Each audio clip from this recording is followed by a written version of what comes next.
obuzibu obuli nti abayimbi tweronda naye twetaaga abantu kati ani gwe balonze ku finance minister yasoma accountant obebe ebintu ennaku ziringa nnyo emabega najja ne nkukolera story nga nkulaga nti abayimbi waliwo kakiriki k'abayimbi akekozeemu ekibiina ne bakituuma Uganda Musician Federation naye nkugamba nti federation eno yandibeera nga teyina makulu oba ng'eyina ebigendererwa ebirala ekirungi endowooza eno egenza okujja nga nze nabagamba kasooke tuwulireko katono then nzije tutandikirawo mikwano gyange. That's a group of people who are. So Kenzo is illegally there because it's not a delegate from any association or any music body to go and delegate on a federation. Okay? From Chambozi. Okay? That's against the law. Shiba is not a member of Uganda Music Association. I can authoritatively tell you. Palazzo just moves around. You understand? And I don't know, AbegaseKo will always be somewhere where there is money. Okay? Is a clever human being. Yagala kubebazaako mwenna gye musinziira okubanga mutugoberera abali mbitundu by'ensi ebyenjawulo mwebale nnyo mwebalire ddala mikwano gyange. Nja kusaba eyakatwegattako agenda maaso n'okubanga osubscribinga ku mukutu gwaffe eno ye DPTV Uganda yenze Sajime abeerawo kubanga mbatusako ebintu ebyenjawulo. Nja kubasaba eyakatwegattako subscribinga wa video yaffe like okujiwa mileage ate tusetule emboozi. Mbadde nkugamba nkuleetedde bingi mu katambi k'olunaku olwaleero. Njagala ogezeeko okutegeera kiki ekigendererwa amazima ekiri emabega wa federation eno. Dwaki yakulembeddwamu Eddie Kenzo? Baani abali emabega wa federation eno? Kubanga eno bana abayimbi kateni kiki ekiri emabega waabwe? Ani ali emabega waabwe? Tambula nange. Mbadde njagala tusooke tulabeko katono nnyo Ismail Access agenda kulwawo okutuva mu mitwe. Dwaki enfaaye oba enzitibwaye yatiisizza nnyo abantu. Wabula Ismail Access oluvannyuma lw'okufa abaddeko ebyokuyiga bingi. Mu ebyo ebingi waliwo n'obulamu bwa Isima bw'abadde alivinga ng'omuntu nga bumunyigiriza naye nga talina kyakikolera kubanga Mukama Katonda bw'atyo bwe yali yamusalirawo. Njagala tubeeko ka clip katono nnyo ke tusooka okulaba tulyoke tujje tugende mu mboozi yaffe ey'olunaku. Kasooke tukalabe. Ajalaga nti Kasuku omanyi nasinkanye minisita gwomanyi nga minisita nagamba tuula wano ng'asanyuse nnyo okundaba n'omwana Isimu oli w'amaanyi nagamba ne gwomanyi nti minisita abeera w'amaanyi gwe ebintu minisita bye yakoze okitegeera kati ndowooza naye abadde teyeemanyi nti wakabi nnyo naye ng'ebintu byasinga okwogerako bikiseera nagamba Kasuku naddala kati sikandongeezo ng'azibaddemu nagamba Kasuku olaabwe empise mu kintu kino naye Kasuku omanyi nti abantu banjagala abantu omanyi nti bansonyiwa. Of course things are going to slow down with the time eventually biyinza okukomawo ne bikomawo naye kati okumala ng'omwaka guno gwonna abantu bagenda kusooka bawolemu okujjako ng'oli tayiga. Ffenna Isima tubadde tumwagala tumusabire Mukama amuwummuze mirembe byonna ebyamusobako ekibi nga bwe tubadde twogera bulijjo Isima talese mwana naliko naye awo waliwo lwe baamuvuma ennyo obutaba na mwana ndowooza yali alumbye mutabani wa Bobi Wine oyo nangamba naye Kasuku Katonda yanimpaddeyo omwana nembeerawo nga mmulabako oba okitegeera kati omanyi issues ezo ziri sensitive samubuuza bibuuzo bingi kati saawa eno nkijjukiramu ne ngamba kale senga abadde ayinawo omwana like mwandibadde bamugamba tunaalabanga ku mwana manyi waliwo engeri gye kikugumyamu kati tubitegeera saawa eno kati musabire Katonda amuwummuze mirembe. Bulamu bw'ensi bwo si bwangu naye kyenjagala okusaba ffenna from wherever you are ebyatuse ku ichuli bibeeko ffenna kye bitu.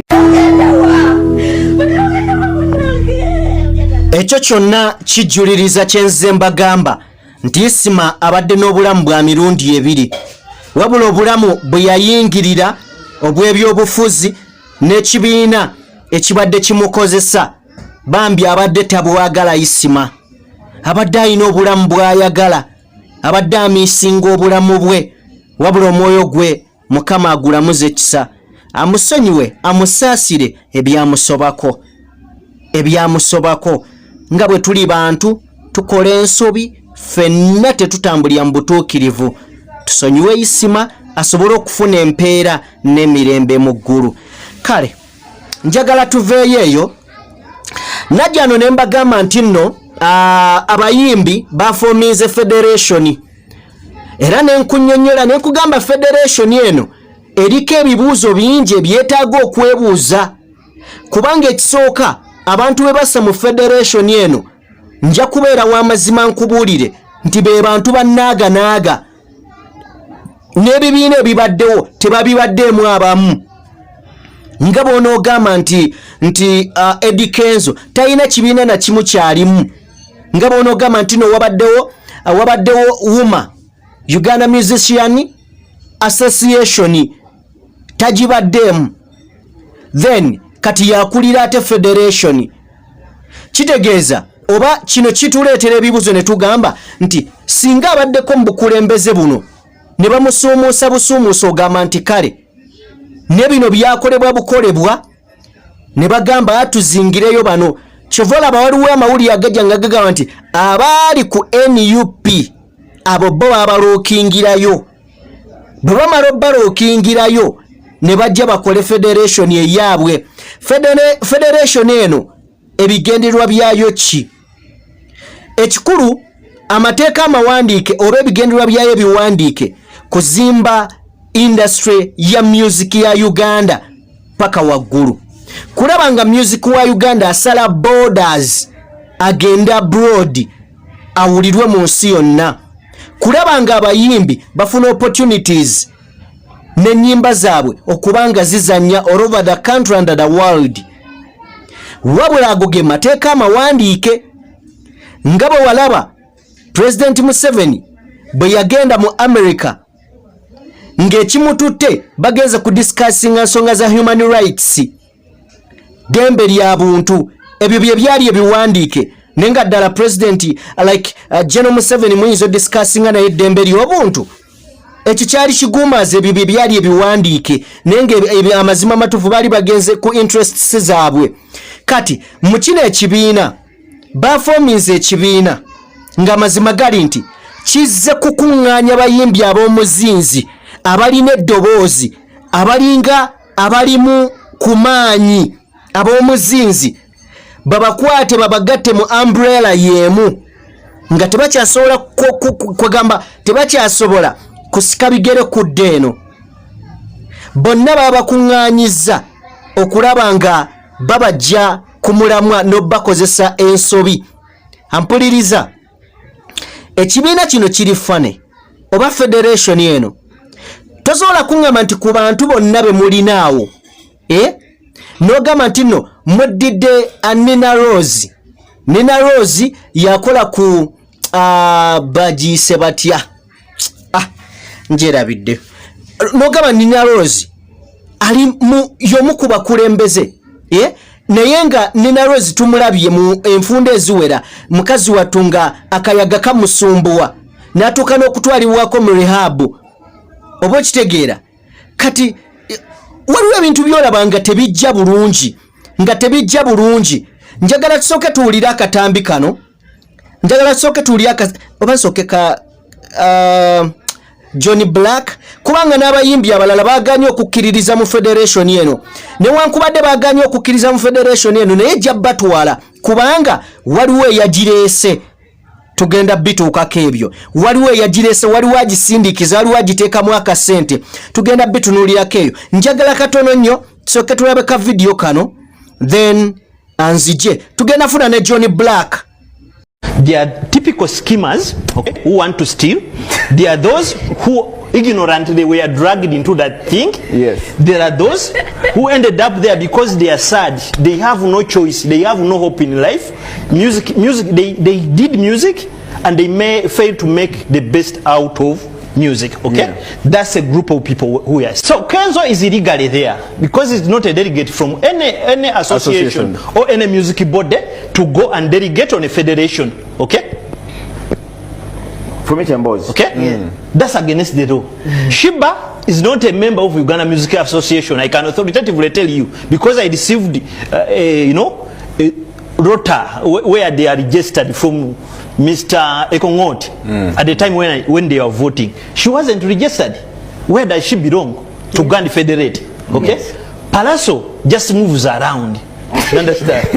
And he ends up here. We have Juliana. I don't know who dragged Juliana there. Okay? I don't know. AbegaseKo will always be somewhere where there is money. Okay? He's a clever human being. That Andre wants to be something. Yeah. I don't know whether he's chasing money. Fina Masanyalaze is a sane human being who will always be in every association that is chasing money.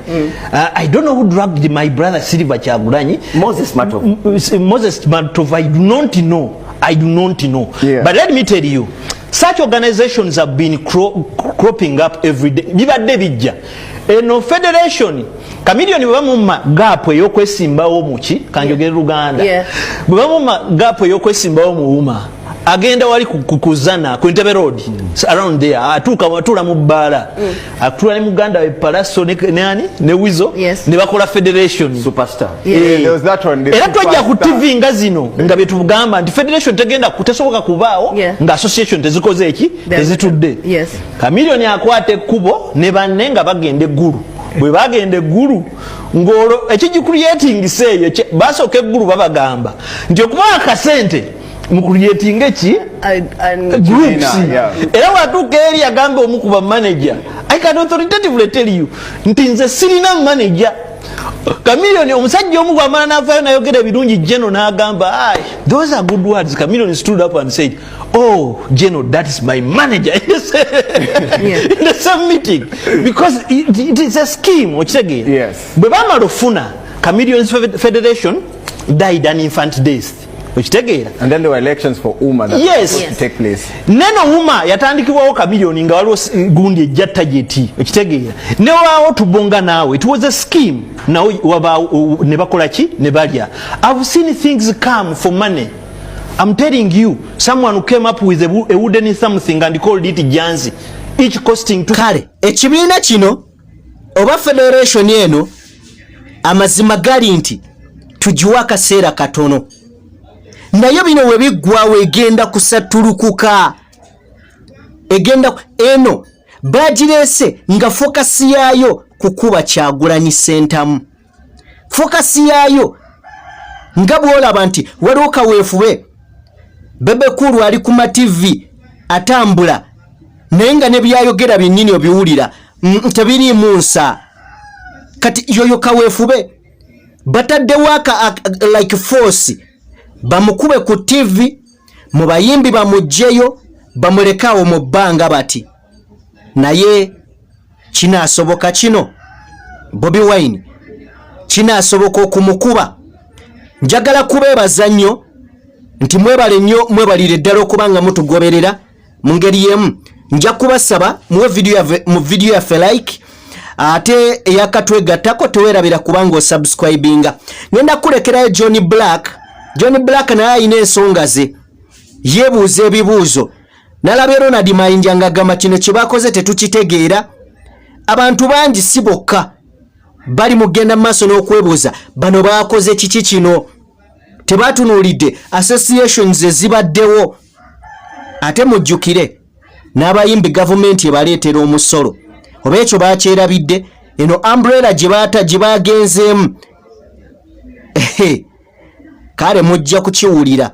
Kale anze kambateere wano kambalekereyo John Black. Mukama Katonda abankuumire. Temwerabira kusubscribinga muwe video yaffe like mikwano gyange. Obuzibu obulio nti abayimbi tweronda naye twetaaga abantu kati ani gwe balonze ku finance minister yasoma accountant obebe ebintu. Sometimes twetaaga kulonda abantu okusira ku bintu bye basoma si lwakuba nti betulaba. Obuzibu obulio nti abayimbi tweronda tulinga biri eby'essomero okitegeera ebiseera ebisinga yimba omulimu gwo gwa kuyimba funa omuntu amanaging ebyo ebintu. Association yandetazeemu abantu abali skilled mu ekyo ekintu oba okitegeera si kulondola okuba nti kati John Black alimbe kwera nimpadde bwa ndowooza bwa security minister. Eyo tebikola muganda wange bwe tuba tugenda twala industry mu maaso twetaaga abantu abali professional mu kye bakola si bakubye mu bituli naye sirabawo kyamaanyi nnyo. I'll be honest with you, kubeera abasinga ffenna abayimbi otulaba tuli ba drop out twetaaga abantu abasomako okulinga business abayimbi abasinga tuli ba drop out oba okitegere twetagamu ku bantu abasoma ekyo oba ontese mukwanda olinga finance nabisoma sometimes tuva mu kumanaginga ebimu tulina kumanaginga maka gaffe business eba business my brother oba okitegere simunoseramu mulamwa oba okitegera sibazaalaye naye zo facts zensobola bagamba sirawo kyamaanyi kuba tweronze finance minister security simanyi research abayimbi tuli lazy okitegera ojja kuzuka saawa 10 abamu bakubwa oba okitegera togera kubaninga association etwala abayimbi mbala buli wamu ekyo nkikugamba abayimbi tulina weaknesses zaffe kyovola aba you need a professional manager ng'oba tayimba nko azonga kyakola kitegeera oba okitegera okulira wuma naye otaba muyimbi oba okitegera as long as kyokola okitegeera hire people pay them bakole ekintu ekituufu otherwise tugenda kubeerawo omulala ajja gamba nze nyimbidde emyaka 3 basinze sebannonze naye atandika olutalo tuba tetulina gye tugenda my brother omuyimbi bw'omulonda ng'abadde akyali akitiivu ku stage akyayagala okukola vidiyo ya miliyoni 10 for example AbegaseKo yewa finance akyali akitiivu mu kuyimba ayagala okugenda South Africa akola vidiyo ya miliyoni 10 mwaga yewa finance kati olowooza ajja kusooka kwerowoozaako banalowooza ku mulala kati kino kyebadde kyetaagisa okunoonya abantu abayimbako ne babiwummula oba ba music analysis abasobola okumwanalayizinga nga oba bamusa abasoma MDP naye baba nga tebayimba ne babeera nga be baddukanya federation naye sigaana bano abalondeddwa sibayinaako buzibu naye yase eyo opinion yange nti obulaba singa nze nabadde nze nteekanaandibadde nga abali nange mpulira nga saagala kubeera mukulembeze olw'okuba nkyayimba mba nja kusibirayo omuyimbi w'omunnange emabega kubanga nze nina obuyinza ano ne ssente kati nga boolaba ssente zemanyi ziyinza okujja mu maaso awo federation ziyinza era obutatuuka mbayimbi ba wansi bakulaakulanye kaninde naye basuubira njagala kunzira nga mbasabira emikisa nti mwoyo abakkeko baddukanye bulungi babawo ssente ezizze baleme kubeera bamulungi kubanga nalabako ku ssente awo mu bapromoters nga zizze promota abalala bakuba enduulu ne bakola biki nga zikomye bapromoters abawaggulu so tusuubira okubeera nti nekino kisobola okubaawo naye saagala kibeewo. I feel like proper organization. What are we receiving money for? What is the actual task that we're supposed to accomplish with that money? If we're just being given money to be given money, let people eat. But if there is a task in mind, you're going to build what? You're going to empower who? You're going to create studios for who? You're going to uplift us. You're going to send people on tour. You're going to do an African tour. You're starting a festival to support who? These are the questions we need to answer with before we start handing out money. And so if they have a list of things they're going to do for the industry, we will be there to appreciate. We'll be there to also mediate and lend our voice, you know, as when we're needed. But we need a task list that things we're going to